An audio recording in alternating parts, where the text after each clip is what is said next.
Hello, Laurel Stark here, and happy Tuesday. I am joining you live on the drive, or you're joining me rather, on my commute. And today I wanted to riff with you about the success mindset. And so a lot of people talk about this as like the millionaire mindset, and I think that that's really cool and everything. But like, what if you don't want to make $1 million? What if you just want to like achieve more success in your life in a more holistic way? What if that looks like more time off, or what if that looks like just being happier with what you have? Anyways, where it all starts is in between your 2 ears, right? Because every single creation out there, whether it's like, you can look at some of the fairly new creations in our society, like Kentucky Fried Chicken, for example. There's kind of a legendary story about good old Colonel Sanders and how many times he got denied before someone accepted his recipe. And the bottom line is that he had this idea about how impactful his recipe could be and what Kentucky Fried Chicken could look like in society long before, there was like hundreds in every city. So every single reality, every single piece of reality, every single idea started off, or every single like business started off as an idea. And not just an idea, but the belief that it's possible, the belief that idea could become real. And so that's why developing a success mindset is so important, because there's sort of two pieces to executing and becoming successful. One is super obvious, is the external stuff, so like your habits and who you hang out with and what you're doing every single day and those types of things, your external stuff.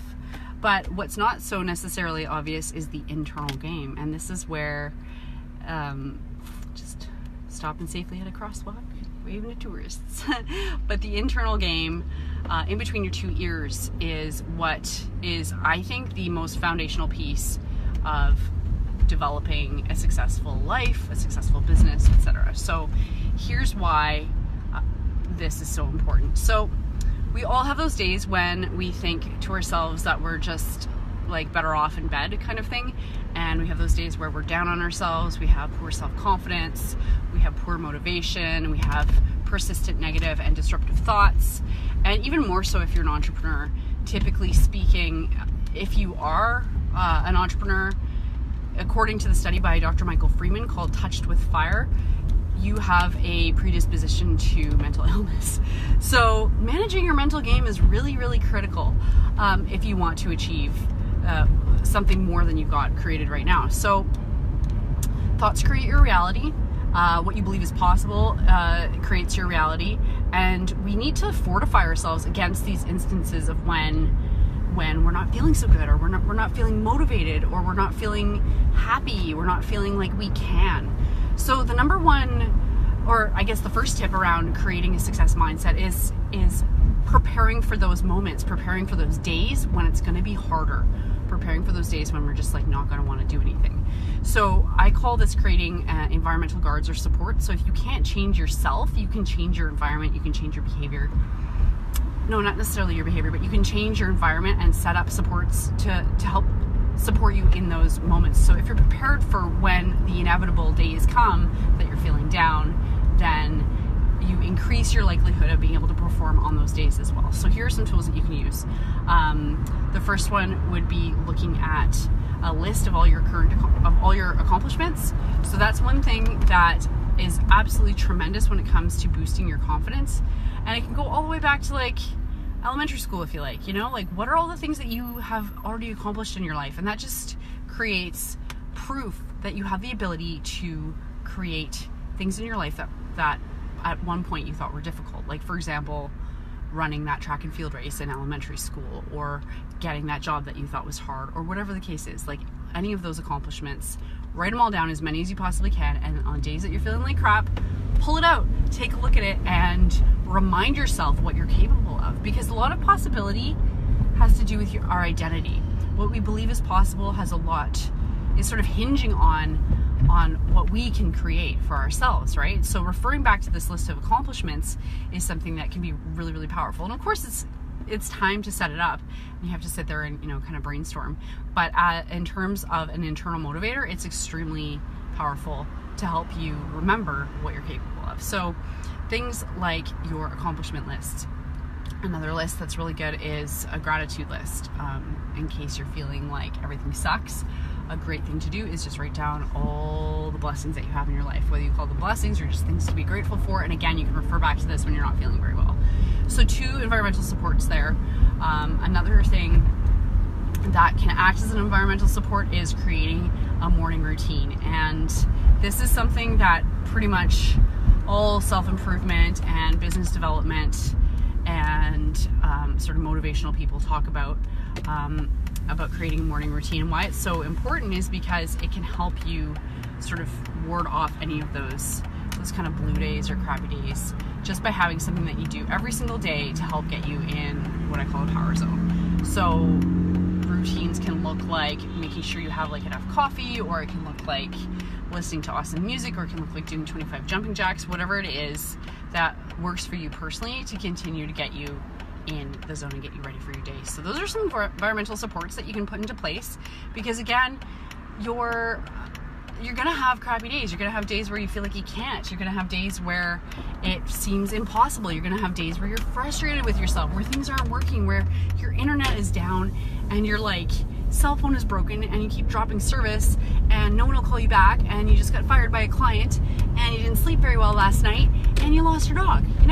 Those days are gonna happen. And regardless of those inputs, what I'm talking about is creating something that is proactively setting up your space in between your ears, so that way what happens outside doesn't affect you either at all or as much, right? Because those days will happen. So again, just to recap for those that are joining live on the drive, it is Tuesday. My name is Laurel Ann Stark. I'm a business mentor and marketer and entrepreneur, and today I'm sharing 5 tools that you can use to get yourself in the success mindset. So very first one is environmental supports, which look like a list of all the things you've ever accomplished in your life, so you can refer back to it when you feel like you can't. A list of all the things you have to be grateful for, and creating some kind of morning routine to get you amped up for the day and get you ready to perform. So those are the environmental supports. The second thing that is really super helpful to get you into the success mindset is looking at your big why. So Simon Sinek did an awesome TED Talk about this, and he's got a book out. It's called The Power of Why. His theory is that people buy not the product because of what it is, but because of the why behind it. So why it was created, the story, right? And this is extremely motivating if you can get behind the why that you're getting up every single day and doing your thing, whatever that thing is, right? Is it to help people? Is it so that way you can feed your family? Is it so that way you want to make a difference in the world? Whatever it is, getting clear on that and writing it down and sticking it as a post-it note on the front of your computer or on your wall where you can see it every day is a tremendous motivator, especially when, like I said, you're having a day that maybe isn't the greatest, right? And you're like, oh, why am I doing this? I should just quit and get a job at McDonald's. Especially if you're self-employed, you have no manager to talk to. There's very little in the way of structure, right? So we need to create those pieces of structure for ourselves. So that second piece is getting clear on your why, writing it down. And what I would do is actually, when you're writing it down, why am I doing this? Why is this important? Is to ask yourself actually 5 times. So you're really drilling down to the core sort of feeling, and the most important, you're distilling it into the most concentrated, comprehensive statement as you possibly can. So why? Keeping yourself motivated, using that intrinsic motivation around what your giant why is, why you're doing it.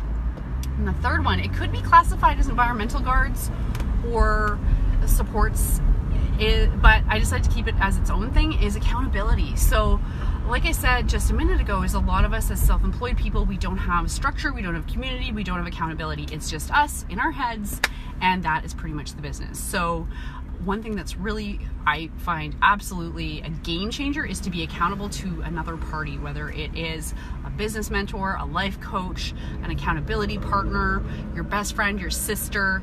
As long as you can talk to someone on a regular basis and update them on those things that you said that you were going to do, the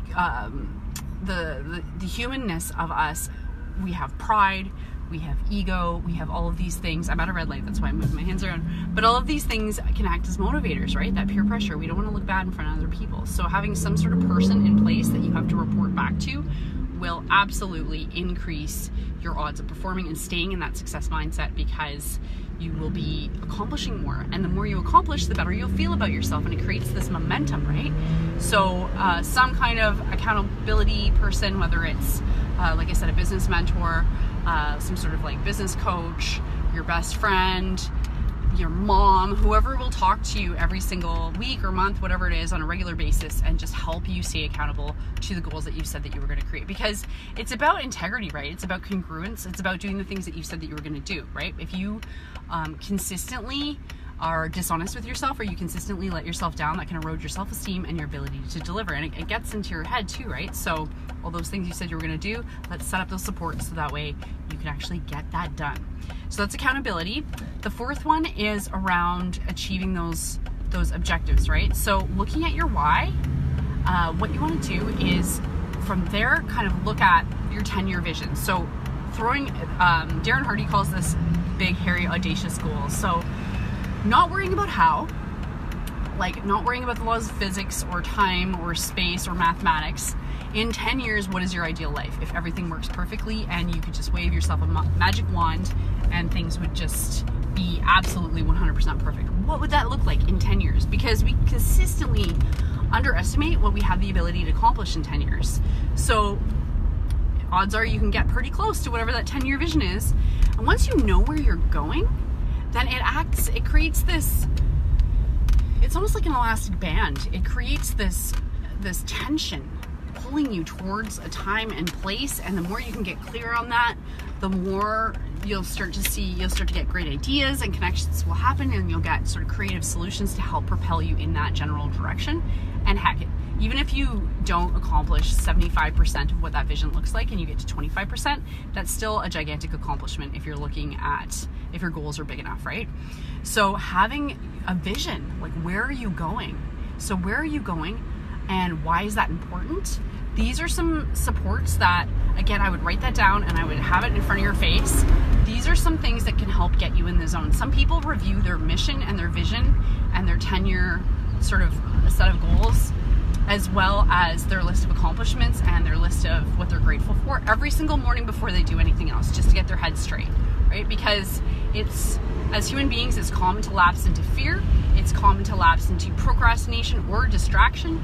So it's great to incorporate all of these things as a sort of a compound effect and utilize them in a morning routine, for example. So the fifth thing that I wanted to talk about was actively goal setting. So there's a thing out there called SMART goals. It's SMART, like as if you're smart. And it's making sure that you are setting goals that are specific, measurable, attainable, realistic, and time-bound. So for example, I'm going to make $1 million by the end of February 2021. That is specific. Realistic? I don't know. Maybe. I guess it really depends. But creating goals like that, it really, again, it helps create that tension, which will propel you forward. And using that along with an accountability person, this can keep you just at like the peak performance level, because you know where you're going, you know why, you know what you need to do this week and this day to get you closer to your goal. And with all of that encouragement and all of those environmental support set up, it's really hard to fail. So those are my 5 tips and tools for getting into the success mindset. Another one that I didn't sort of have on my list here that I will share with you is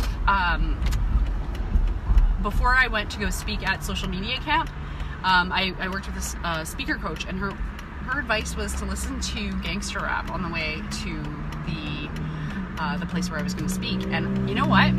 Worked really well. So I also recommend creating a playlist that'll pump you up and listening to it regularly. So those are my tips for maintaining a success mindset. And I do want to say too that right now I'm running a group mentoring program called The Rising Tide, and it's a 6-month long small business sustainable success program. And one thing that we're finding as we're going through this is that getting into that morning routine is really hard. And I just want to say that, like, all of this is, these are ideals, right? So you aren't necessarily going to try all these things and get them perfect right away. I do want to share that it took me up to 2 years to get into a positive morning routine myself. I kept lapsing with it, and it just wasn't something that I managed to stick to for a really long time. I had to try and try and try and try and try. So it is definitely progress. It's not perfection. It is about, committing to improving a little bit every single day. And that's iteratively how we end up being better people, how we end up being better business people, professionals, business owners, and small business owners and entrepreneurs ultimately. If you want any more information, go to my website at laurelandstark.com. I've got tons of free resources that help self-employed people succeed in a sustainable way. I would love to hear your comments. If you want to leave them in the comments section below. I would love to hear if you want to argue with me, if you think that these ideas are dumb and stupid. I think that creating dialogue online is really important, so I'd love to hear that if you disagree with me, or if I'm missing anything, or if you think what I've said is something you disagree with. I would also love to know if you have any questions about this stuff. I'm really, really passionate about helping entrepreneurs live their best lives and create their best businesses, so I would love to answer your questions, no obligation or anything like that. Again, if you have a desire to check out my website, I've got tons of free information on there as well. You get a free copy of my book. It's laurelandstark.com. I'd love if you would like this video, and that will help more self-employed people see the video and get those 5 tools and tips for creating a success mindset. Thank you so much for watching and joining me live on The Drive. You always make my Tuesdays better. I did skip last week because my sister was in town from Toronto, and yeah, it's just like awkward to do in the car with somebody, and we were visiting quite a bit. So thanks for your patience. If you missed me last week, I missed you guys too. And yeah, have a great rest of your Tuesday. Enjoy.